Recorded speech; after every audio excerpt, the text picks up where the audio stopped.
Hi everybody and welcome back to the channel. If you're new, you're really welcome. I'm Jane, my husband Mike is behind the camera.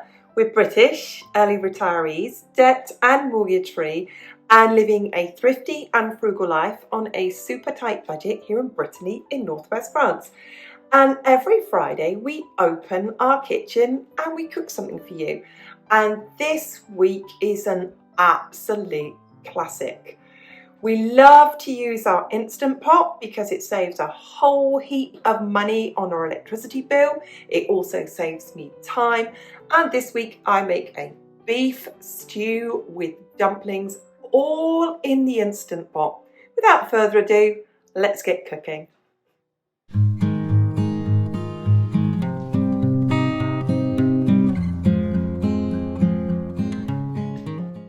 So let me run through my ingredients for my very thrifty and frugal version of beef stew. Now in this recipe, in comparison to a traditional recipe, I've got half the meat and twice the vegetables. Beef is expensive, bacon is expensive, vegetables are affordable. So let's run through what I've got here. I've got half a kilo, which is roughly a pound in weight, of stewing beef.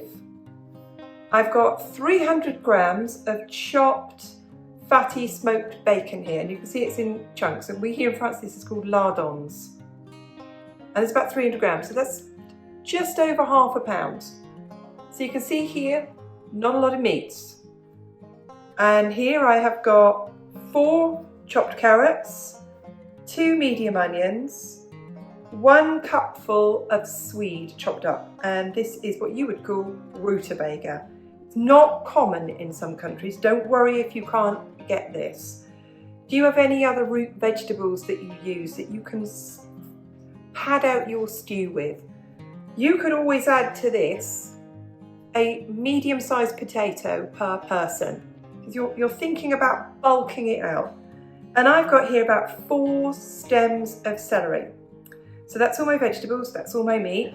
And let's look at how I'm going to enrich this and season this. I've got Worcester sauce here. Now my Worcester sauce that I buy here in France is gluten-free. So there you go. I'm going to add thyme, a whole tin of tomato concentrate. You can leave that out if you want to, or you can add a tin of tomatoes, or not at all. I want you to think flexibly when you're cooking and you're stretching your money as far as it can go. I'll add a good spoonful of pepper. These are the stock cubes I use. Any generic stock cubes will do. Mine aren't very big. I'm going to add a couple of them. I'm then going to make my dumplings. So if I was in the UK, I would use suet. But often the suet has got flour on it. So I've got here 200 grams of gluten-free flour. I've got 2 tablespoons of baking powder. This is lard. And what I will do with the lard is I will put it in the fridge, cut off 100 grams of this, which isn't very much. I will grate it into this and I'll show you how I make my dumplings. I don't rub it in. I leave the lard in small pieces and I use the grater to do that. So there's the ingredients. I am going to saute all of this in my casserole pot. I'm not too worried about is it browned off. We're going to eat it. It's not going in a cooking competition and it'll be good enough for us. So there you go. That's a lot less beef. Normally the recipe would say a kilo of beef and half this amount of vegetables. But as you can see, this is the budget stretching affordable version. And this, it doesn't look like a lot here. This will feed 6. By the time you add mashed potatoes on the side, or by the time you add some steamed vegetables, some Brussels sprouts, some broccoli, some cabbage, some vegetables on the side, this is 6 portions. It'll feed 6 hungry people. Now, a really good beef stew can be very much enhanced by if you add any wine or if you have dark beer. I've got to tell you, it's absolutely optional. It doesn't make it worse if you haven't got it. It definitely makes it better if you have. So I was given a bottle of wine. I don't drink red wine. We don't drink red wine other than maybe Christmas. So we've saved this. You see I've got plenty here. And I'll add in a cupful of this. So got any wine lying around that you were given that you don't like, use it whenever you cook beef. It'll really, really enhance it. So, as I always say, without further ado, let's get cooking.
So as you saw, I sauteed it.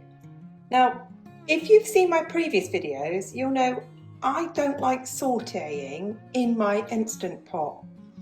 In my opinion, it doesn't get hot enough. Not at all. I don't feel like I've sauteed my meat and bacon and onions. I feel like more I've sweated them off. But I've done it for today for the sake of the fact I didn't want to clean a pan. But lesson learned, for me, in my opinion, it doesn't get hot enough.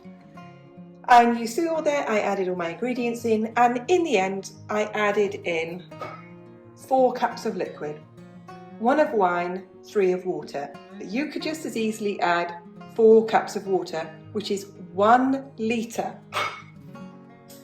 So I'm going to set this to pressure cook now. So let's get my lid on, set to pressure cook. I'm going to press to custom. I'm going to set this for 45 minutes. It's not a tough cut of beef, but it's not a good cut of beef, it's just stewing beef. But everything will be absolutely cooked at 45 minutes. So what I love about this now is I can just say, yes, I agree, I want it set on high, and start. I can leave it, not worry about it, go away, and I can do something else.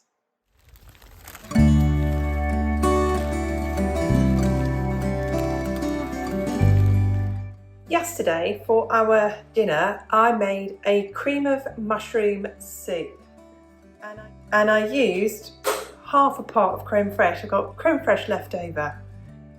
gorgeous, lovely French creme fraiche. I keep thinking, what am I going to do with that? Well, I couldn't think of anything, but I knew I had in the cupboard some home canned apple pie filling.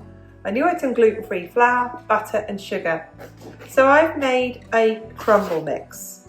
So I had 240 grams of gluten-free flour. I had 120 grams of butter. I just rubbed that through my fingers in there, and I stirred through 100 grams of sugar. You can add more sugar if you want. We don't like things to be too sweet. So let's just open my apple pie filling. That's one heck of a seal on that. And get it into my dish. So there it is, all ready. I've got my spatula to make sure I get it all out.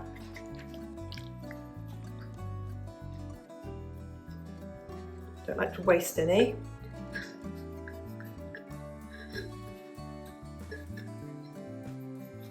There it is.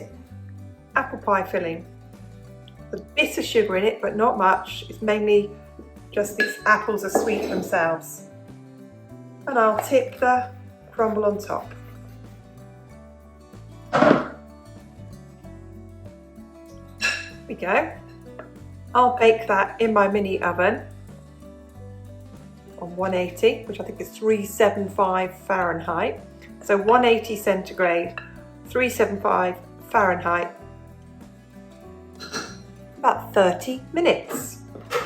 And we'll serve it warm with some cream.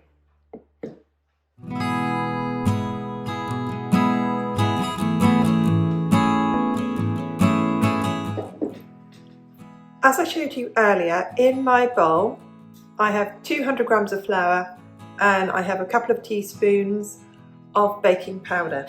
So I'm going to give those a stir around. I've also added in some salt. And whilst this is on my scales, I'm going to grate in 100 grams of lard. I've frozen this because it makes it easier to grate.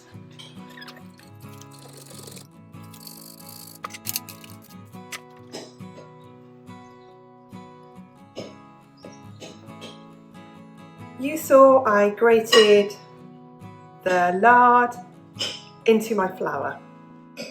And in a way, I kind of want it to stay in some kind of lumps. I'm going to add a tiny bit of water at a time. I haven't made dumplings in ages. So just a little bit at a time.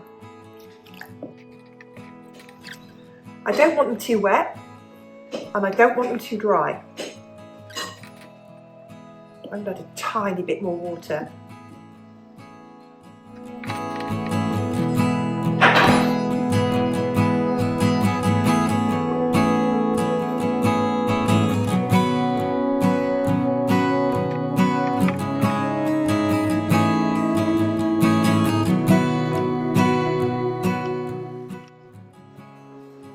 There we go.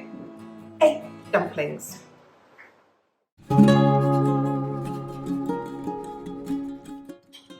So there's the dumplings into the pot.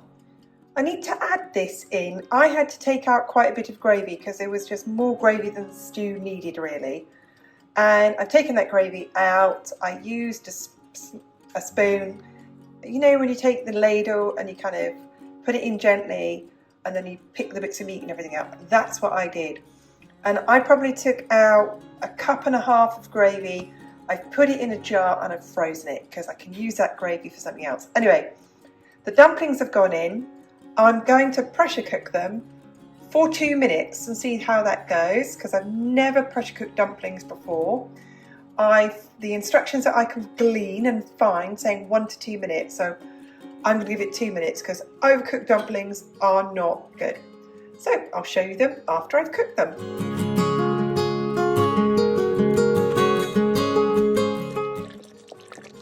And there they are, super fluffy, fluffed up dumplings. I did some research. You can get dumpling mix that makes these big fluffy dumplings in just about every country I saw. So you can get it in Australia, Canada, America, UK, So if you wanted to and you didn't want to do it like I did, you can just buy dumpling mix. So there it is, and it's still hot and bubbling away. I'm going to wait a couple of minutes till it cools down, and then we're going to serve our dinner.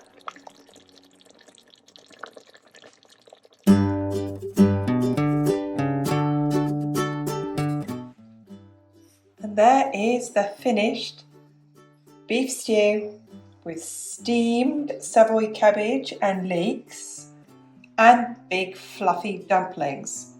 You wanted to stretch this meal a bit further? Just add mashed potato, or as we like to in the UK, roasted potatoes. So there we go, loads and loads of vegetables in the stew, loads of vegetables with it, and big fluffy dumplings.